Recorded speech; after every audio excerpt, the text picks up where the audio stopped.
Hello, everyone, and welcome to the very first Retro Wrestling review. This is Fredo Esparza, and this week we are going to review the Mid-Atlantic Championship Wrestling episode that aired on September 12th, 1981, but was taped on September 9th, 1981, from the WPCQ TV studios in Charlotte, North Carolina. You could find this show on the WW Network. I think a lot of people are kind of not sure. Like, if you're not sure about signing up to the WW Network because you don't really care about watching WWE's current product, there's a lot of old footage available on there from Mid-Atlantic Championship Wrestling, Mid-South Wrestling, WCW, ECW, World Class Championship Wrestling. The list goes on and on. The hidden gems. I found a lot of stuff on there that has really been worth watching, and this is one of the territories that I've really come to enjoy watching. I didn't really start watching wrestling until about 1984, 85-ish. And honestly, from that point, it was mostly, I was living in Texas at that time. So I was mostly watching World Class, Mid-South Wrestling, Lucha Libre, WWF at that time. So I never really I didn't get to watch Mid-Atlantic Championship Wrestling. I did end up watching the NWA once it started airing in where I lived back around 1986, 87-ish.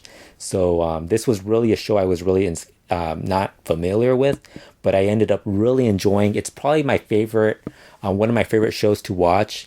I'm already up to the mid 1982 as you're listening to this, but I want to recap these shows just because give a review of the shows. For the most part, if you're watching a lot of early 80s wrestling shows, a lot of them have a lot of squash matches. So you're not really getting big matches on every single episode. So there will be weeks where you're not getting much. And then there are weeks where they really decide that they're going to put some really good matches. Mid-Atlantic Championship Wrestling, I think for the most part, this episode, I think it was more of I was very curious to see what this was all about. And it ended up being really fun. The show is hosted by Bob Caudle and David Crockett. And Bob Caudle is great in this, whereas David Crockett, unfortunately, he isn't very good. I feel bad saying that, but I think I'm probably not the only person that thinks that. They opened the show announcing that Ron Bass had just won the Mid-Atlantic TV title, and Ron Bass came out and did an interview talking about how he was going to be a fighting champion, and he's a babyface at this point in Mid-Atlantic Championship Wrestling. I think. One thing I've noticed is that if you're watching wrestling from that territory, from the southeast or the southern territories, there's a lot of Ron Bass from about 79 to 82, as he's all over the place, not just in Mid-Atlantic Championship Wrestling, but he's also in Georgia, Florida, Memphis. I'm sure he's in other places that I haven't even discovered yet. Oh, he's also in Portland later on. I think it might have been it's around the same time period as well. So, that's one of the cool things about the territory time in wrestling, where you basically, guys would be in one territory for some time, move on to another one, and you see these guys wrestle some different opposition. The first match on the show is actually Jake the Snake Roberts and Ricky the Dragon Steamboat beating Jim Nelson and Mike Miller. Jim Nelson, for those not familiar, ends up slowly morphing into Private Jim Nelson as he becomes part of Sergeant Slaughter's squadron. And then later on in his career, he becomes Boris Zukov, which is an interesting transition for a wrestler. That match is followed by Ivan Koloff defeating Terry Lathan. And then we get to a highlight of Wahoo McDaniel having a match. And as he's having this match, Roddy Piper comes out and Abdullah the Butcher attacks Wahoo McDaniel. This is basically Roddy Piper and bringing in Roddy Piper was feuding with Wahoo McDaniel, and he starts bringing in various people to go after him. And this time around, it was Abdullah the Butcher. And Roddy Piper, if you have not watched Roddy Piper during this time period, he is fantastic as a heel or even a babyface in all the territories he's in. He was in Mid-Atlantic Championship Wrestling at this point, but he was also starting to work in Georgia Championship Wrestling as far as being a commentator with Gordon Solie. So that's something else that I definitely recommend people watching. That highlight is followed by the Grappler and the Super Destroyer beating Don Kernoodle and Scott McGee. That was probably the best match on this episode. Probably the only one that was the most competitive of all of them. I thought the Super Destroyer was really good in this match, but like I said, very short match as well. That is then followed by Sergeant Slaughter's debut in Mid-Atlantic Championship Wrestling as he beats Mike Davis. Mike Davis, another guy who later on, many will remember him as part of the Rock and Roll RPMs. And then later on, he gained fame in Global Wrestling Federation in the early 90s, having the infamous, I think it was in that infamous bungee jumping match, whatever that was. But here you have Sergeant Slaughter debuting just hot off of his run in WWF. And he is here and he looked really good. I think one thing you notice with Sergeant Slaughter during this time period, especially in Mid-Atlantic Championship Wrestling, is that he's a terrific bump machine in the ring. Really good. He's also really good as a heel.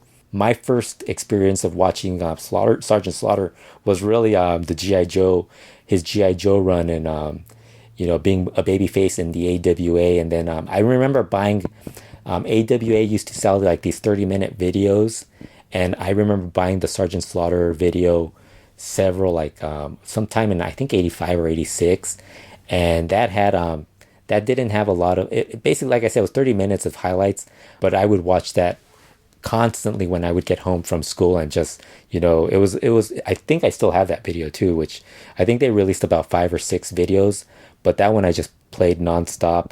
But yeah, here you have Slaughter debuting, and he's an awesome heel here in Mid-Atlantic Championship Wrestling. We're barely getting the beginning of what he's going to do. After that, you have Abdullah the Butcher defeating Ron Ritchie, absolutely destroying him to the delight of Roddy Piper, who's thrilled to see that his new charge, Abdullah the Butcher, is just destroying Ron Ritchie. He has to actually stop him from continuing his attack. And that leads us to the final match of the show, which is Jay Youngblood and Ron Bass beating Ali Bay and Rick Harris. Rick Harris, for those not familiar with him, actually later when he gets a little bit more of a recognition, they add the Hangman nickname to him, so he becomes Hangman Rick Harris. But he also later becomes Black Bart in the mid 80s. I think he was part of Paul Jones's army early on, during that like mid 80s period, and then he goes to World Class, and actually I think he held the World Class heavyweight title during the down period of World Class. He's someone that was around for the longest period of time. This match wasn't really much. Jay Youngblood and Ron Bass pretty much won, and it wasn't like I said, the matches on here weren't that great. Just a lot of okay matches, but the closing segment of the show is fantastic. Oh, while Sergeant Slaughter was having his debut, Ole Anderson actually just walked out and joined the commentary team just to mention how impressed he was with Sergeant Slaughter. That was then followed at the end with Mid-Atlantic Championship Wrestling usually would end with interviews at the end, and they brought out Ivan Koloff, who was the current Mid-Atlantic Heavyweight Champion, and he came out and talked about how impressed he was with with Sergeant Slaughter and Abdullah the Butcher. And then he talked about how he was willing to accept any challenges to the title. That was then followed by Austin Idol, who mentioned that many people were boycotting wrestling matches because they wanted to see Austin Idol wrestle. And then he just walked away. And then we end with Sergeant Slaughter doing his first interview with Mid-Atlantic Championship Wrestling. And he starts talking about, the first thing he does, he asks Bob Caudle if his name is Jack. Then he wants all the men, women, and children to stand on their feet and show some respect to him, because of course Sergeant Slaughter he was in the military, he deserves respect. And then Sergeant Slaughter somehow tries to spell respect and messes it up, or like he says it really fast, so it sounds like he messed it up. He was trying to say as much as he possibly could to close the show, and then he closes out by telling Bob Caudle that the next time he sees him, he wants him to have a haircut and have his shoes shined. And that's the end of the show. Really fun episode. I thought like I said, the highlight really for this episode was really just seeing the first episode that's available on the WW network of Mid-Atlantic Championship Wrestling. One of the other things you'll notice is that the music that they play, for a lot of these shows because a lot of shows in the 80s had a lot of copyrighted music. Well, they unfortunately have to take that all off. So like on Mid-Atlantic Championship Wrestling, they start off with disco music. And little did I realize that the disco music that they used to open the show was actually being used by Mid-Atlantic Championship Wrestling. So that was actually kind of a bit of a surprise. So they actually did not have to cover that music up. They do end up covering a bunch of other stuff down the road. It becomes very apparent when Jimmy Valiant makes his way to Mid-Atlantic Championship Wrestling that they are actually trying to cover up all the copyrighted music. Yeah, so that's about it for Mid-Atlantic Championship Wrestling's first episode. Like I said, very entertaining, very nostalgic. Give it a if you're interested in watching that stuff, or you're undecided, or you're signed up to WWE Network, check it out. It's a fun episode.